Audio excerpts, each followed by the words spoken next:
Kind introduction for your leadership, and thank you to CPOA for what you do. What now 25,000 members, the top leadership in this state. You represent a force for good, for law, for safety in our country, and that's what it's all about for us. I want to thank other law enforcement leaders who are here today. Sheriff Bill Brown of the California Sheriff's Association, Chief Ed Madrano of the California Chiefs of Police Association, Mark Brewster of the California Narcotics Officers Association, District Attorney Tom Reby of the California District Attorneys Association, and Commissioner Warren Stanley of the California Highway Patrol. That's a good group, and I'm honored to be with you in this association.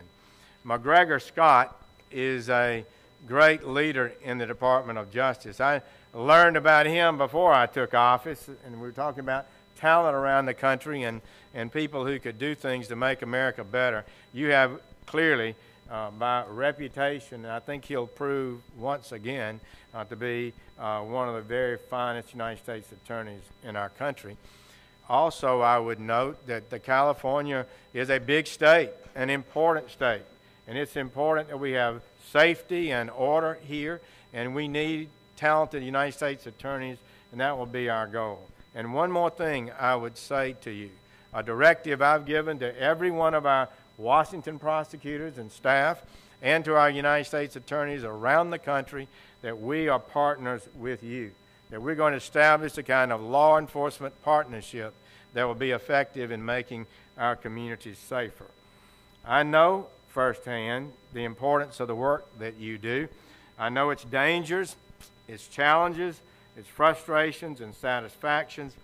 I've had firsthand experience in these matters working with your colleagues in Alabama. I've sat by them in trials. I've interviewed them late at night.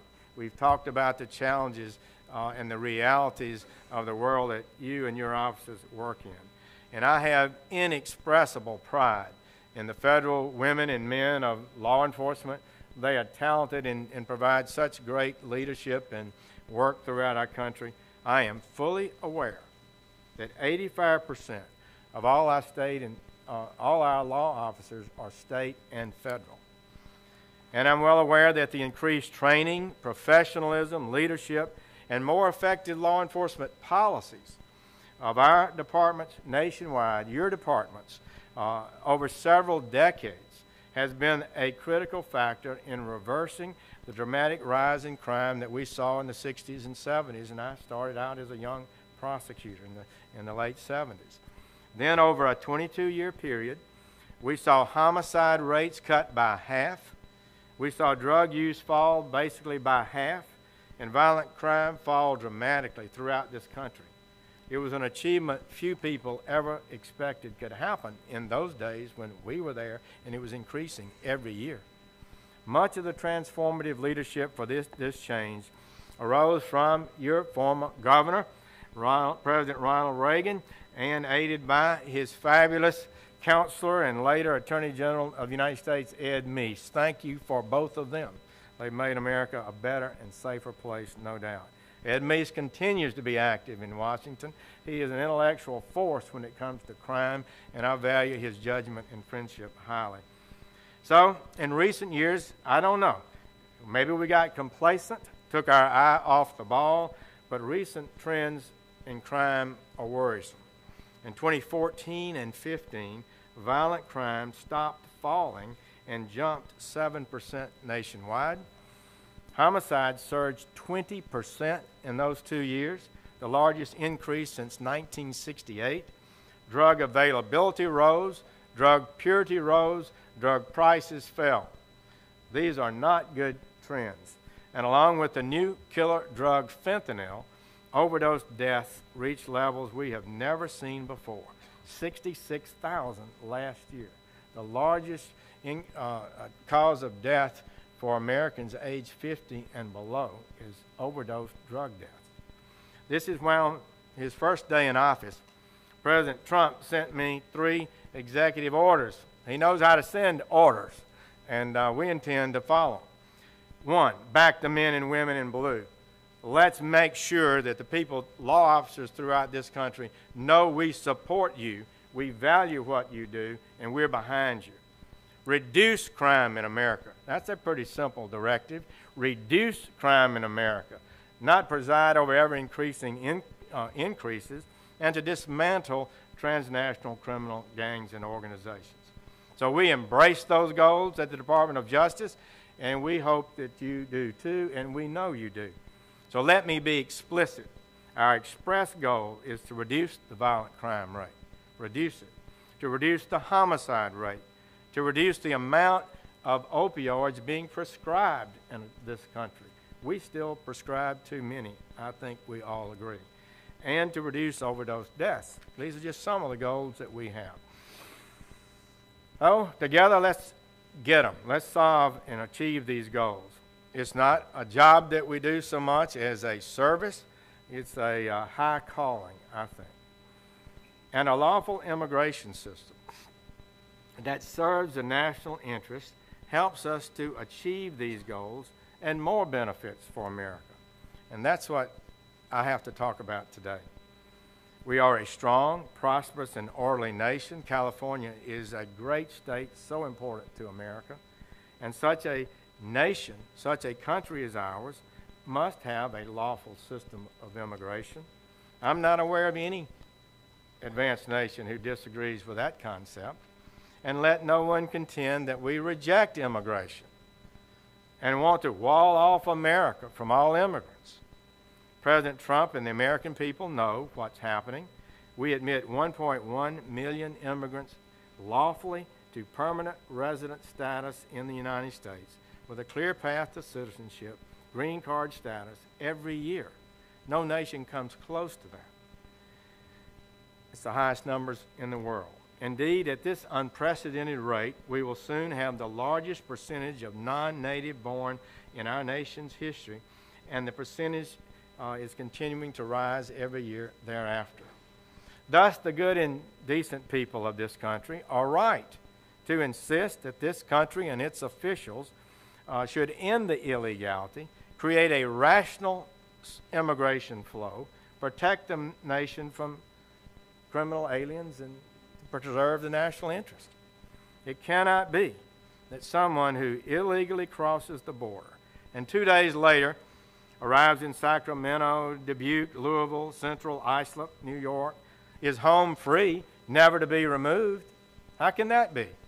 It cannot be the policy of a great nation to up and reward those who unlawfully enter its country with legal status, Social Security, welfare, food stamps, work permits, and so forth. How can this be a sound policy? Meanwhile, those who engage in the process lawfully and patiently and wait their turn are discriminated against, it seems, at every turn. Most Americans get this. They are working hard to make ends meet, follow the rules. They teach their children to follow the rules. They believe in the rule of law. And they want to keep their loved ones safe. They, our citizens, want our government to think about them for a change, to think about their interest for a change. They have dreams too.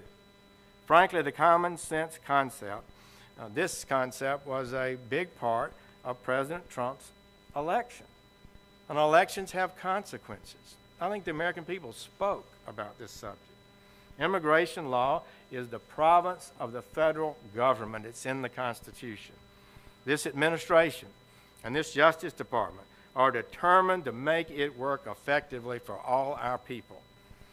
I understand that we have a wide variety of political opinions out there on immigration, but the law is in the books, and its purposes are clear and just. There is no nullification. There is no secession. Federal law is the supreme law of the land.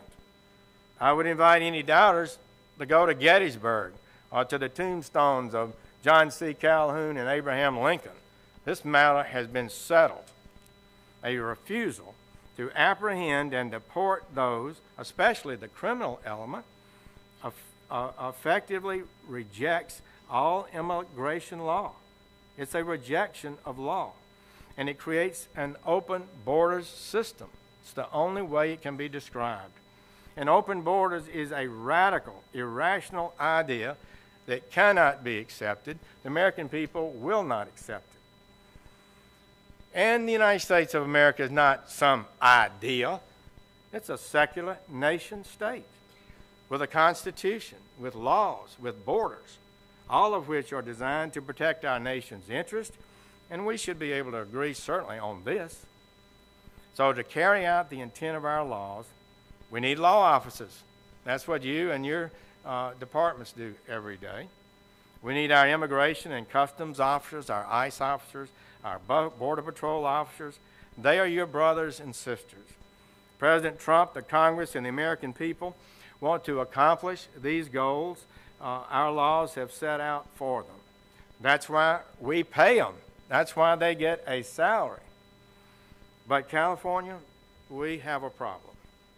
A series of actions and events has occurred here that directly and adversely impact the work of our federal officers. For example, the mayor of Oakland has been actively seeking to help illegal aliens avoid apprehension by ICE. Her actions support those who flout the law and boldly validates illegality. There's no other way to interpret those remarks. To make matters worse, the elected lieutenant governor of the state praised her for doing so, bragging about and encouraging the obstruction of our law enforcement. The law is, I'm afraid this is an embarrassment to the proud state of California. Tom Homan, the director of ICE, has said recently, quote, "Being a law enforcement officer is already dangerous enough. But to give the criminals a heads up that we're coming in the next 24 hours increases that risk." I watched the mayor's statement when she said her priority is the safety of the community, but what she did had the exact opposite effect, close quote. And I think that's a fair criticism and statement. According to Acting Director Homan, ICE failed to make 800 arrests that would have been made if the mayor had not made her statement. Those are 800 wanted criminals that are now at large in that community, 800 wanted criminals that ICE will now have to pursue by other means with more difficulty in dangerous situations, all because of one irresponsible action. So here's my message to Mayor Schaaf. How dare you? How dare you needlessly endanger the lives of our law enforcement officers to promote a radical open borders agenda? But in California, we have bigger problems also, more than just one mayor. For example, in January, Ventura County declined a request from ICE to hold an alien Ventura had arrested and put in their custody for continuous sexual abuse of a child.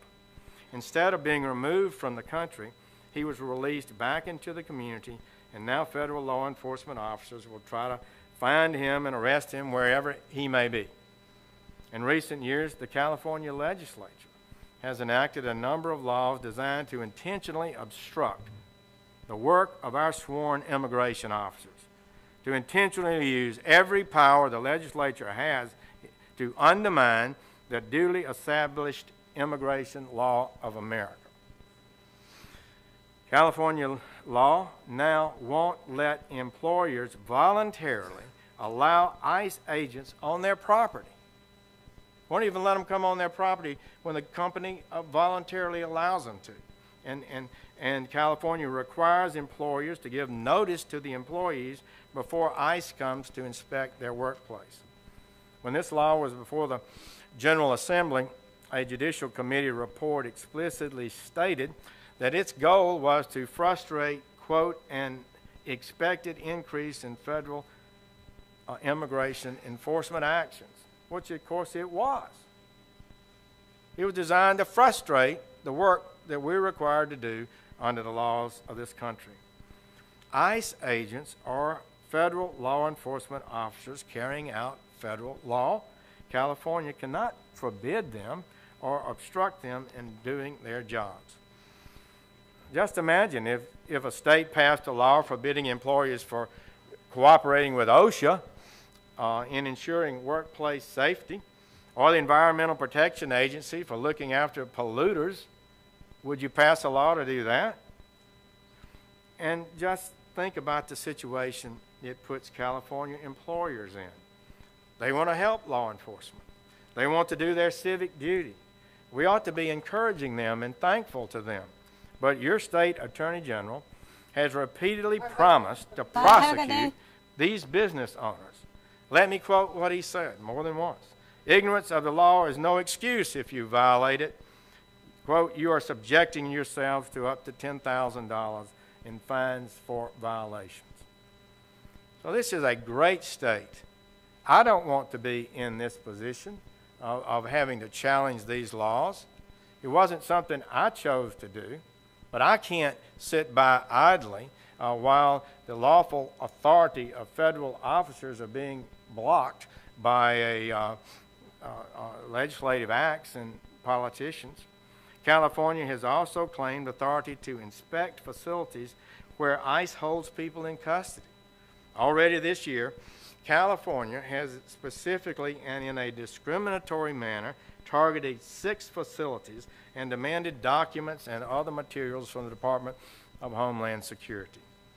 California won't let law enforcement officers like you and your people to transfer prisoners to ICE custody or even to communicate with ICE that you're about to release them from your custody. People that ICE is looking for. Remember that California found these people dangerous enough to detain them in the first place, but then insist on releasing them back into the community instead of allowing federal officers to remove them safely. And rather than allow ICE officers to do their jobs with the transfers at the jailhouse, they force our officers to conduct more dangerous arrests elsewhere where violent criminals may reside and where children can be caught in a crossfire. That's just not unconstitutional. It's a plain violation of federal statute and a violation of common sense, a violation of good partnership that we need to build between state and federal officers. Importantly, the laws are harmful to Californians, and they are especially harmful to our law enforcement, your law enforcement. So that's why the department filed a suit against the state of California to invalidate these unjust laws and to immediately freeze their effect. Federal agents must be able to do the job that Congress directed them to do. Contrary to what you might hear from open borders radicals, we are not asking California, Oakland, or anyone else to actually effectively enforce immigration laws, although we would welcome the positive assistance the majority of jurisdictions in America provide to our federal officers. We would certainly like that. But ICE agents do incredible work every day. They're not backing down. They're not going to be deterred. And we're not going to stop enforcing the law in Alabama or California either, for that matter. We're simply asking the state and other sanctuary jurisdictions to stop actively obstructing federal law enforcement. Stop treating immigration agents differently from everybody else for the purpose of eviscerating border and immigration laws and advancing an open borders philosophy shared by only a few, the most radical extremists. Stop protecting lawbreakers and giving all officers more dangerous work to do so that politicians can score political points on the backs of officer safety. I can't accept that. You are professionals. You know the risk that we're talking about. You know the reality of what happens on the street and how your officers operate and how our federal officers operate. Think about the scene of an officer knocking on a door to execute a warrant. They don't know what's on the other side of that door. It's not fair to them to be putting them in a situation like that by releasing criminal aliens into the community who shouldn't even be in the country. I signed condolence letters for law enforcement officers killed in the line of duty. I signed 2 yesterday. I fundamentally believe at my core that we should not further endanger the lives of those who risk everything for us because some officials want to violate the law in promoting an agenda that the American people reject. So California absolutely, it appears to me, is using every power it has, powers it doesn't have, to frustrate federal law enforcement. So you can be sure I'm going to use every power I have to stop that. We are going to fight these irrational, unfair, unconstitutional policies that have been imposed on you and your officers, on our federal officers. We are fighting to make your job safe. We are fighting to help you reduce crime in America, not increase it by keeping criminals here that ought to be deported. We are fighting for a lawful system of immigration, one that we can be proud of, one that's consistently applied, fairly applied. And we intend to win this fight. So I'd like to close by reiterating my deep appreciation and profound thanks to all the women and men of law enforcement, federal, state, local, tribal. The work that you do, that you have dedicated your lives to, is essential. It's essential for any advanced nation. I believe it. The Department of Justice believes it. President Trump believes it. And you can be sure about this. We have your back. You have our thanks. Thank you all, and God bless.